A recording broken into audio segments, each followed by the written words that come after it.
भी विधेयक जब यथावत फिर से लाया जाता है विधानसभा में तो उसमें किसी भी बहस की, किसी चर्चा की कोई जरूरत नहीं होती। एज इट इज लाया गया। जो महामहिम राज्यपाल ने लौटाया विधेयक, उसमें कहीं से भी कोई कौमा बिंदु कुछ भी नहीं उसमें लगाया गया।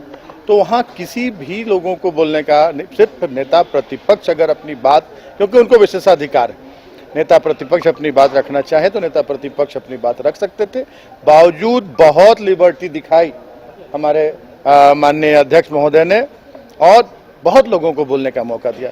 अब बाबूलाल जी खुद नहीं बोल मांग रहे हैं समय, और उनके पक्ष में दूसरे लोग कह रहे हैं कि उनको बोलने दिया जाए। उनको अगर मुझे बोलना होगा तो मैं आग्रह करूंगा आसन से कि मुझे कहना है। बाबूलाल जी ने कोई आग्रह नहीं किया। वो अब कहे कि झूठ बोलते हैं इतने सीनियर नेता, तो हम यही कह सकते हैं कि झूठ बोलते हैं। उनके पक्ष में उनको बुलवाने का आग्रह मैं भी तो हाउस में रहता हूं, उनको बुलवाने के लिए दबाव डाल रहे थे हमारे नवीन जायसवाल जी, हमारे मनीष जी और भी बहुत सारे जो विधायकगण थे। बाबूलाल जी चुपचाप किंग कर्तव्य मुड़ बैठे हुए थे अपने आसन पर, अपनी कुर्सी पर।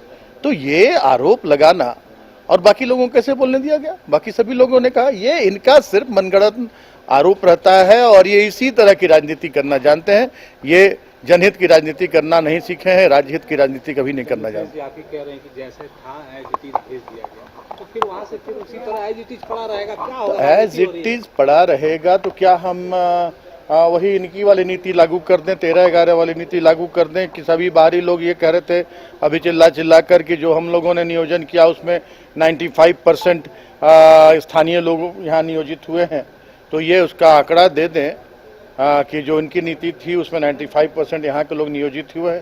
तो हम विचार करेंगे उस पर कि हाँ हम भी यहाँ, और हम तो बीच का रास्ता निकाल ही रहे हैं। नियुक्तियाँ निकल रही हैं, ऐसा नहीं है।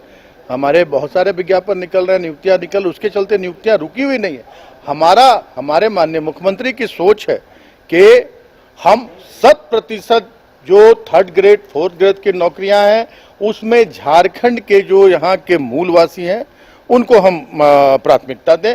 ये सोच है। नियुक्तियां नहीं हो रही है ऐसी बात नहीं, नियुक्तियां निरंतर हो रही है, बीच का रास्ता निकाल के नियुक्ति हो रही है, लेकिन आगे चलकर एक ऐसा